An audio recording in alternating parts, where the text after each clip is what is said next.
लोकों टैक्स पैसा केमती पानी रे पड़े सीएजी आउ गोटे तथ्य देइचंती 2016 मसीह 50 कोटी टंकार गोटे आकलन करागला जे रमादेवी महिला विश्वविद्यालय को आम नुआ करिबा एवं सीपीडब्ल्यूडी की दायित्व दिगला किछि दिन काम होला परे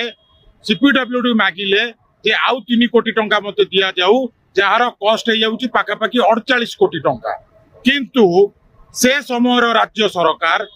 एवं महिला विश्वविद्यालय रमादेवी महिला विश्वविद्यालय कर्तृपक्ष माने चंचकता करी ताकू अलगा गोटे जमीती आपणकर ओडिशा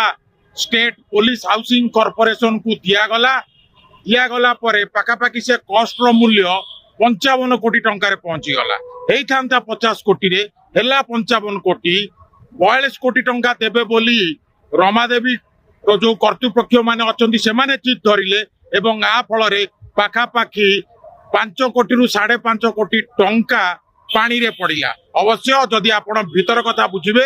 ताले +2 पिला मानकर पढ़िबा पई क्लासरूम नाही लाइब्रेरी नाही से माने जो माने +3 पिला पढुचंती से माननको क्लास रे से माने एडजस्ट करूचंती तेणु पूर्व सरकार किए थिले आपण माने जानिचंती मोर से विषय बेसी स्क्वायर नाही। अवश्य ये सरकार एबे आसीचंती मोर आशा जो विश्वविद्यालय टीम